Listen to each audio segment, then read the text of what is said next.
جی افشاں، آج 16 دسمبر ہے اور ریگارڈلیس آف دا فیکٹ کہ کوئی بھی سن ہو 1971 کے بعد سے لے کر کے آج تک ہمیں یہ دن، یہ تاریخ ہانٹ کرتی ہے، کرتی رہے گی، کیونکہ اس دن 1971 کو بنگلہ دیش پاکستان سے آزاد ہو گیا تھا اور ایک علیحدہ ریاست بن گئی تھی، خود مختار ریاست بن گئی تھی۔ لیکن اس کے ساتھ ساتھ میرا خیال ہے کہ اس پورے سانحے نے، جو کہ انسانی سانحہ، انسانی المیہ تھا، ایک کویسچن مارک پوٹ کر دیا پاکستان کی ریاستی پالیسیوں پر۔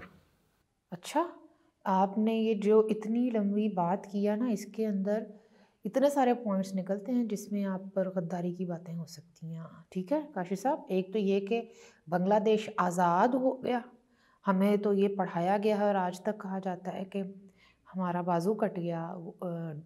کیا فال آف ڈھاکہ، سقوط ڈھاکہ لفظ استعمال ہوتا ہے نا، یہ ٹرم یوز ہوتی ہے۔ میرے سے غلطی ہوگی، میں نے کہا آزاد ہو گیا بنگلہ دیش، آپ نے کہا خود مختار علیحدہ ریاست میں۔ چلے، تو یہ کہنا تھا کہ پاکستان ٹوٹ گیا، دو لخت ہو گیا، دو لخت ہو گیا۔ چلیں، جو بھی، جو آپ ریاستی پالیسی کی بات کر رہے ہیں، تو ابھی کچھ عرصہ پہلے ایک بیان آیا تھا، وہ صاحب اب ریٹائرڈ ہو گئے، تو انہوں نے فرمایا تھا کہ یہ تو سیاسی غلطی تھی، یہ عسکری غلطی نہیں تھی۔ لیکن آج ہم اس پہ بات نہیں کر رہے، بلکہ آج ہم بات کریں گے ہیومن رائٹس کے پرسپیکٹو میں، جو 16 دسمبر 1971 کو ہوا یا اس سے پہلے ہوا، آپریشن سرچ لائٹ کی اگر میں بات کروں تو۔ اب یو این رپورٹ کے مطابق 80,000 کے قریب خواتین کا ریپ ہوا۔ کتنے لوگ مارے گئے؟ 1 ملین کے قریب، 10 لاکھ کے قریب، اور یہ کہا گیا کہ ہم یہاں کی نسل تبدیل کر دیں گے۔ یہ دھڑلے سے کہا گیا، اور جس شام ہم نے ہتھیار ڈالے اس صبح کے اخبار میں لکھا گیا تھا کہ ہم تقریباً جیت ہی رہے ہیں، کچھ ایسی بات تھی۔ چلیں، پھر ہمارے نصاب میں، پھر جو ہماری آپسی گفتگو میں، جو ایک منظم پروپیگنڈا کی صورت میں جو نسلی تعصب کو انجیکٹ کیا جاتا رہا ہے اور کیا جاتا ہے، اس کے اندر پھر جس طرح سے پروپیگنڈا نے اپنا کام کیا، تو آپ آج جا کر نکلیں، پوچھیں آپ ادھر لاہور میں ہی لوگوں سے کہ بنگلہ دیش کیوں الگ ہوا، تو وہ آپ کو بتائیں گے کہ وہ غدار تھے، اور وہ بتائیں گے کہ وہ انڈیا کے ساتھ مل گئے تھے، اور وہ مکتی بانی کا بتائیں گے، اور لیکن یہ کوئی نہیں بتائے گا کہ ان سے ان کی زبان، ان کی ثقافت، ان کی روایات کے اوپر ایک اور چیز امپوز کرنا، جبکہ وہ میجورٹی میں تھے، اور یہاں کی ایک ریاستی پالیسی اردو کو امپوز کرنا، اردو کولونائزیشن کی کوشش جو جہاں پہ کامیاب ہوئی وہاں پہ کامیاب نہیں ہونے دی گئی۔ اور پھر یہاں پہ یہ بھی بتایا جائے گا کاشف، ابھی تو حال ہی میں نا یہ 9 مئی کے بعد ایک نئی نسل پیدا ہوئی ہے جو اب آپ کو بتاتی ہے کہ مجیب الرحمان سچا تھا۔ یہ وہ لوگ ہیں جو 9 مئی سے پہلے تک بتاتے تھے کہ مجیب الرحمان غدار تھے۔ بالکل بالکل۔ اب آج ان کو لگتا ہے کہ مجیب الرحمان ہیرو تھے، عمران خان، ٹھیک۔ جس وقت میاں نواز شریف صاحب نے کہا کہ مجیب الرحمان سے بھی نہیں بنی، اس کے ساتھ تو کہا گیا کہ نواز شریف بھی غدار ہے، یہ ایک اور بنگلہ دیش بنانا چاہتا، اس وقت یہ کہا گیا۔ اچھا، میں آپ کی توجہ واپس لے کر آنا چاہوں گا اہم بات کی طرف کہ انسانی حقوق کی پامالی جتنے بڑے سطح پر آپ نے بتایا ہوئی، یہ کوئی پہلی مرتبہ تو نہیں ہوا تھا پاکستان میں، اور کوئی آخری مرتبہ بھی نہیں ہوا تھا۔ بالکل نہیں کاشف صاحب، پھر بات کریں گے اگر تو پھر ایم آر ڈی کی تحریک میں جس طرح سے سندھ میں وہاں پر احتجاج کرنے والوں کے اوپر ٹرک چڑھا دیا گیا، پھر وہ تذکرہ ہوگا۔ پھر ثانیہ بابڑا جو کہ ہمارے نصاب کا ہی حصہ نہیں ہے، ایم آر ڈی 71 کے بعد ہوا، وہ 48 میں غالباً۔ تو ثانیہ بابڑا کا تذکرہ کیوں نہیں ہے ہمارے نصاب میں؟ کیوں؟ جہاں پر نہتے لوگوں کے اوپر نہ صرف گولیاں چلائی گئیں، پھر ان گولیوں کا خرچ بھی شہید ہو جانے والوں کے لواحقین سے، ورثاء سے لیا گیا۔ قبروں کے پیسے نہیں تھے تو اجتماعی قبریں بنائی گئیں ان کے لیے، اور اس کے بھی پیسے لیے۔ اس ثانیہ کا تذکرہ ہی کہیں نہیں ہے۔ ہاں، پنجاب میں جلیانوالہ باغ ہمیں بتایا جاتا ہے جو کہ واقعی بہت بڑی، سانحہ ہے، لیکن یہ اس سے کم بڑی انسانی حقوق کی خلاف ورزی تو نہیں تھی. اور آپ گولی مار رہے ہیں جن کو، ان سے ان گولیوں کی قیمت لے رہے ہیں کہ ہماری گولیاں آپ پر ضائع ہوئی تو اس کے پیسے لگیں گے. مطلب اس کلونیل، اس سطح کی کلونیل اپروچ ٹیریبل ہے. اچھا، پھر آپ نے ایم آر ڈی کی بات کی، اس کے بعد بلوچستان میں، اب میں زیادہ بات نہ کروں تو بہتر ہوگا، پھر تسی کینچی تے چلا ہی دینی ہے، میں پھر ہن کی بہتی گل کراں دے اوتے. ہاں لیکن میں ایک واقعہ ضرور یاد کروانا چاہوں گی بگٹی صاحب کا.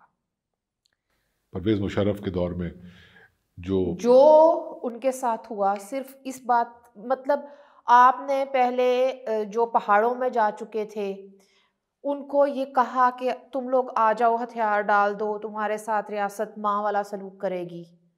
بگٹی صاحب جو کہ ایک لیڈی ڈاکٹر کے ریپ کے خبر پر، اس معاملے پر انہوں نے اس خاتون کا ساتھ دیا، تو ان کو کس طرح سے ختم کیا گیا. یاد دلایا پرویز مشرف نے کہ یہ کہا تھا تب بھی نا کہ ہم وہاں سے گھس کے ماریں گے. اچھا چلیں اس پہ زیادہ بات نہیں کرتے، میں مزید آگے بڑھ جاتی ہوں.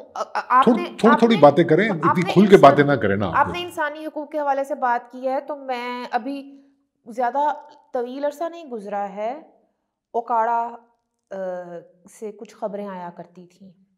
ایک صاحب تھے مہر عبدالستار، جو کسانوں کے لیے، وہاں کے مزاروں کے لیے بول رہے تھے، اور ان کے لیڈر بن کر سامنے آئے.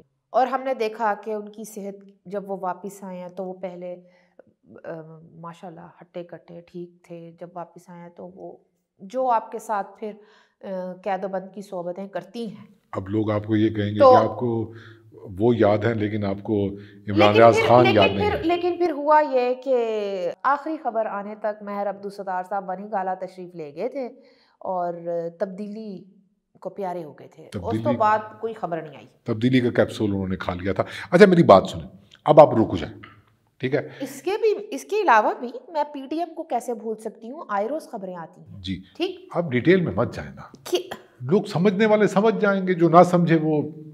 اچھا میں یہ، ہمارا یہ ٹاپک ہی نہیں ہے بات کرنے کا. ہم کیوں، مطلب ہم تو غریب سے لوگ ہیں، ہم کیوں پنگا لیں کسی کے ساتھ. بنگلہ دیش آزاد نہیں ہوا تھا بلکہ 2 لخت ہوا تھا. فال آف ڈھاکہ، سقوط ڈھاکہ ہوا. کاف بولنا سیکھیں پہلے آپ. نہیں یہ وہ والا کاف نہیں آئے گا، سقوط ڈھاکہ، یہ خاموشی والا ڈھاکہ ہے. چلے چھوڑیں. تو میں یہ عرض کر رہا تھا کہ آپ کھل کے باتیں نہ کریں، بین السطور باتیں کریں. اچھا، سوال جو سب سے اہم ہے کہ یہ ہیومن رائٹس کا معاملہ ہے. کیا ہیومن رائٹس کے معاملے کو ہماری ریاست کے اندر جو بھی لوگ ہوتے ہیں، ہیومن رائٹس کے چیمپئنز ہوتے ہیں، این جی اوز یا ایکٹیوسٹ، ابھی فرق ہے دونوں میں. میں ابھی اس کی طرف آ رہا ہوں. انہوں نے اس کیس کو ٹھیک طور سے پیش کیا دنیا کے سامنے، پاکستان کے اندر. اور جو پاکستان میں ہیومن رائٹس، کیونکہ بار بار ہم یہ کہہ رہے ہیں کہ ہیومن رائٹس وائلیشن تھی، ان سے ڈیموکریسی کا حق چھینا گیا، زندگی کا حق چھینا گیا، اور جان مال آبرو سب کا حق چھینا گیا. تو کیا یہ کیس کو ٹھیک طریقے سے ڈیکنسٹرکٹ کیا 1947 سے لے کر آج تک؟ ہماری جو اس کے اندر نا حقوق کی تنظیمیں تھیں، حقوق کے بندے تھے، پھر وہ بندیاں تھیں، بندیاں زیادہ پاپولر ہو رہی ہیں. میں تھوڑی سی بات کرنا چاہوں گی. ہم نے جو انسانی حقوق کے حوالے سے بات کی ہے ریاست پاکستان کے اندر، ہم نے پرسیکیوشن کے حوالے سے یہاں پر کتنی کمیونٹیز ہیں جو کہ نشانے پر ہیں؟ اہل تشیع، ہزارہ کمیونٹی، جینوسائیڈ ہو رہا ان کا، ہزارہ کمیونٹی، احمدی کمیونٹی، ہندو بچیاں، کرسچنز، ٹھیک ہے. میں نہیں ہوا. کاشف صاحب دیکھیں، میرے نزدیک تو انسانی حقوق کے حوالے سے جو لوگ لائم لائٹ لے جاتے ہیں وہ ہوتے ہیں جو ایک ہاتھ میں منرل واٹر کی بوٹل پکڑ کر وی کا نشان بناتے ہوئے کھڑپ کر کے اترتے ہیں. سنا ہے کہ ان کے لیے تو KFC میلز بھی جیل میں چلے جاتے ہیں. یہ بات ہاں ایک مینا نے ہمیں بھی بتائی. تو لیکن وہیں پر علی وزیر یا دوسرے افراد جب گرفتار ہوتے ہیں تو ہم تو نہیں دیکھتے ہیں کہ ان کے لیے اس قسم کی مہم چل رہی ہے اور یہ سب ہو رہا ہے. پھر گل وہی آ جاتی ہے کہ پریویلیجڈ کلاس دا ایکٹیویزم جڑا ہے نا, یہ تو آپ اب آج کی وہ بات تھانو ہیرو تے ہیروئن بنا دیندا ہے. سر تھم جائے, میری بات کا جواب دیں. آپ شروع سے بات کریں 47 سے لے کر 2023 تک, پاکستان کے جو مشہور ترین ہیومن رائٹس ایکٹیوسٹس, لیڈرز, چہرے ہیں, ان میں سے اگر کوئی ٹاپ کے 10 نام آپ گنوائیں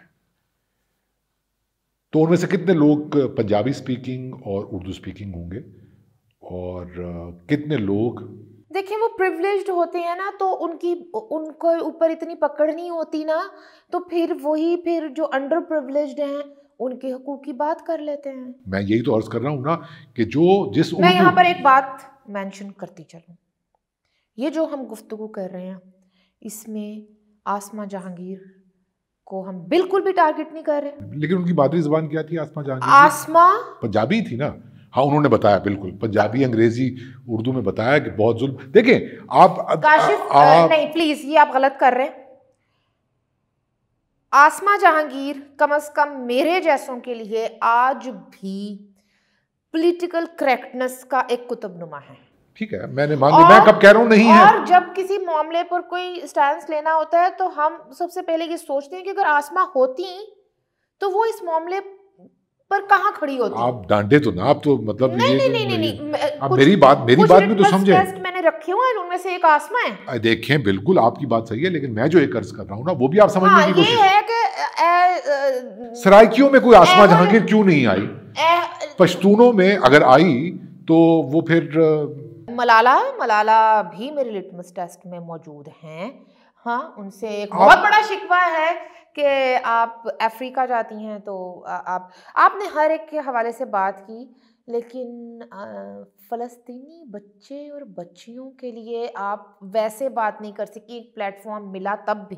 یہاں آ کے تو میں کہوں گی کہ پھر شیما کرمانی بہتر نکلی, جنہوں نے کم از کم نعرہ تو لگا دیا سیز فائر ناؤ. سر جی مجبوریاں ہوتی ہیں بالکل, اور میں یہ آپ کی بات مان رہا ہوں, میں آپ کے لٹمس ٹیسٹ کی رسپیکٹ کرتا ہوں. آئی ایم ناٹ ایگزیجریٹنگ, یا میں کوئی یہ موق نہیں کر رہا. Fact of the matter is کہ میرا اعتراض ہیومن رائٹس کلب کے اوپر, جو ایلیٹ کلب ہے پاکستان کا, یا جو نیچے سے آتے ہیں اور وہ اس کلب میں چلے جاتے ہیں کچھ, وہ نہیں ہے جو جماعت اسلامی کا ہے. آپ کو لگ رہا ہے کہ میں نہیں بالکل نہیں, ظالم و کاشف آ رہا, آپ مجھے اس طریقے والے بالکل نہیں لگ رہے نا. تو میں عرض یہ کرنا چاہ رہا ہوں کہ میرا جو میں بات کر رہا ہوں نا وہ یہ ہے, ہم نے بات کی بنگلہ دیش بننے کی ایک وجہ اردو کولونائزیشن اور پنجابی کولونائزیشن تھی ڈھاکہ کے اندر, بنگلہ دیش کے اندر, جو کہ پورے پاکستان میں ہوئی اردو کولونائزیشن اور پنجابی کولونائزیشن سرائکی علاقے میں ہوئی. سن لینا, ابے سن تو لینا سر, پنجابی قرار دی گئی تھی. سر سن تو لینا, پنجابیوں نے تو فیصلہ کیا کہ ہم نے پنجابی نہیں بولنی, ہم نے اردو بولنی. یہ تو ان کا پولیٹیکل فیصلہ تھا. نہیں مجھے نہیں پتا سی سر, حصے داری ہے نا. ایک جملہ بولنے تھے, ایک جملہ. کاشف صاحب کنے پنجابی سیگے جنہوں نے یہ فیصلہ کیتا سی قومی زبان ہوئے گی اردو. ایک جملہ بولنے دیں, میں کوئی ریسزم کا مظاہرہ نہیں کر رہا, ہاتھ باندھ کے آپ سے میں ایک جملہ بولنا چاہوں گا, اور وہ جملہ یہ ہے کہ ایک گھر میں ایک بھائی ایک بڑی سیاسی جماعت کا رکن ہے, دوسرا بھائی دوسری بڑی سیاسی جماعت کا رکن ہے, تیسرا بھائی یا باپ یا بیٹا یا کزن اسٹیبلشمنٹ کے کسی خاص عہدے پر فائز ہے, اور بیٹی جو ہے وہ تو چلو ٹھیک ہے, اور وہ ایک بھائی. ایک اور بھی مثال ہے سر نہ سنیں نا, مجھے بات تو پوری نہیں کرنی تھی. اس کی ایک اور مثال ہے, بیٹی انسانی حقوق کی چیمپئن ہے, اور والدہ جو ہے وہ ایک فیشسٹ رجیم کا ایک اہم, نہیں سوری, والدہ انسانی حقوق کی وزارت کے اوپر بیٹھی ہوئی ہیں اور فیشسٹ رجیم کا ایک اہم حصہ ہے. اہم حصہ ہے. اب میں عرض یہ کر رہا ہوں, آپ ایک نام لے کے نہیں بچ سکتے, یہ پورا نہیں سر, یہ پورا پیٹرن ہے. لیکن یہ کلاس ہے نا. کلاس کیسے؟ میں ایسے لوگوں کو جانتا ہوں جو موٹر سائیکلوں پہ پھرتے تھے, انہیں آزادی حقوق کا چسکا ایسا پڑا کہ اب ان کے اسلام آباد میں پلازے ہیں, لاہور میں پلازے ہیں, اب رہنے دیں. یہ بات مت کریں. اور وہ انسانی حقوق کے نام پہ ہی ہیں. جس گٹر کے اندر وہ کہتے ہیں نا کہ ان کے اوپر بڑا ظلم ہو رہا ہے, وہ مظلوم دلت آج بھی گٹر کے اندر ہے, اور وہ انگلینڈ میں جا کے بتاتے ہیں کہ اس دلت کے اوپر بڑا ظلم ہو رہا ہے, اور ان کی کوٹیاں, ان کے بچے آ گئے ہیں, اب تو ان کے بچے سی ای او بن گئے, ان کی اس انسانی حقوق ٹیک اوور کر کے. تو اس لیے آپ میرا منہ نہ کھلوائیں, ٹھیک ہے. میں عرض یہ کرنا چاہ رہا ہوں کہ ایک لیکسیکن تھا انسانی حقوق کا, جو کہ اگر ایک بھائی لاہور میں رہتے ہوئے, پنجاب میں رہتے ہوئے, پنجابی بھائی یا اردو سپیکنگ بھائی جو ہے, ایک بھائی ادھر ہے جو یہ بتا رہا ہے کہ غداری کیا ہوتی ہے, اور دوسرا بھائی یہ کہہ رہا ہے کہ نہیں آپ ان کو غدار نہ کہیں, یہ انسانی حقوق کی خلاف ورزی ہے. دونوں نے آپس میں ہی ایک لیکسیکن طے کر لیا ہے. کوئی سرائکی, پختون, بلوچ, سندھی اپنے لیے خود کیوں نہیں بول سکتا. اور ایک چھوٹی سی بات کہ چلیں اس زمانے میں اگر میں شروع کی بات کروں نا 47 کے بعد سے لے کر, تو ایک left, so called left Pakistan کا, وہ چھپا ہوا تھا این جی او کے اس کے اوپر. اب تو وہ کارپوریٹ ہو گیا. آپ نے مجھے لیفٹ یاد کروا دیا, وہی لیفٹ نا جنہوں نے ابھی حال ہی میں ایک طالبان اپولوجسٹ کے مبینہ بیان کو افغان ریفیوجیز عظیم لیڈر بنا دیا عمران خان کو. انہوں نے کہا ہے کہ واہ اتنا بڑا سٹینڈ لے لیا ہے. وہ راہ چلتے ہوئے جیسے کہتے ہیں نا پائن تھوڑی نا موٹر سائیکل دا سٹینڈ تھلے اونچا کر لو. پاکستان کا ڈھیٹ اور لجلجا جو لیفٹ ہے نا, اب ایک اور ورڈ بھی میں یوز کرنا چاہتا ہوں ان کے لیے, اپورچونسٹ جو لیفٹ ہے, جو وہی کلاس ڈفرنس ہے کہ آپ باہر سے پڑھ کے آ گئے ہیں مارکس کو, اور آپ نے بتانا ہے کہ مارکس جو ہے وہ بھائی یہاں پر اور ڈائنامکس ہیں. یہاں پہ مطلب آپ جو ہے وہ جب تک نہیں سمجھیں گے کہ یہاں کا دلت جو ہے وہ ہزاروں سالوں سے ایک ایسی پرسیکیوشن کا سامنا کر رہا ہے جو ایک اسٹرکچرل وائلنس کے اندر فال کرتا ہے, اور آپ چلتے پھرتے مظہر ہے اس اسٹرکچرل وائلنس کو ایگزیکیوٹ کرنے والے, پریکٹس کرنے والے. ہم یہاں پر نا ایک بات بھول گئے, سبھی کو ڈسکس کیا, ہم یہاں کے لکھاری اور دانشور کو بھول گئے جو آج بھی ڈرامے لکھتا ہے اور یہ بتاتا ہے کہ بنگلہ دیش کا جو اسٹوڈنٹ تھا, ڈھاکہ یونیورسٹی کا جو اسٹوڈنٹ تھا, وہ غدار تھے. آپ نے بات مطلب اسی تے لکھاری تے دانشور بھی انہوں نے بنایا ہے. بددیانت ہے نا. آخری بات, آخری جملہ, بات ختم. اور پیسہ ہضم, پیسہ تو ہے ہی نہیں تو ہضم کیسے ہوگا. بنگلہ دیش الگ کیوں ہوا؟ سمپل سی بات ہے کہ ہیومن رائٹس کو لے کر, ریاستی پالیسیوں کو لے کر, اور ایون جو ایک سماج کا ایک کلاس سسٹم ہے, کاسٹ سسٹم ہے, اس کو لے کر ہمارے ہاں جو رائٹس کے لیے بولا, ایک تو وہ کوتاہ ویژن تھا, اور دوسری بات یہ ہے جی بالکل وہ اپالوجی پیش کرتا رہا. جن کے اوپر ظلم ہو رہا ہے ان کی اپالوجی پیش کرتا. آپ ان کو مت مارے, دیکھیں یہ بات صحیح کر رہے ہیں, ان کو بات کرنے کا طریقہ نہیں آتا. ٹھیک ہے, اپالوجی پر مبنی تھا اور اپرچونٹی پر مبنی تھا. That's it. نہیں, آپ نے یہ نہیں کہا کہ وہ پنجابی تھے, وہ یہ تھے. کاشف, اس کے بغیر آپ کی بات مکمل کیسے ہو گئی؟ اب جو انہوں نے یہ کیا وہ تھے تو بس. تو ایک ساڈے کو سی چودھری نثار این جی او دے خلاف جن نے آرا چلایا, تے ایک تسی ہو. نہ میرا نثار صاحب کے ساتھ کوئی تعلق ہے, نہ قاضی صاحب کے ساتھ کوئی تعلق ہے. قاضی سے مراد یہ والے قاضی نہیں, وہ پرانے والے قاضی, ظالم و قاضی آ گیا. ٹھیک ہے, ہاں بس.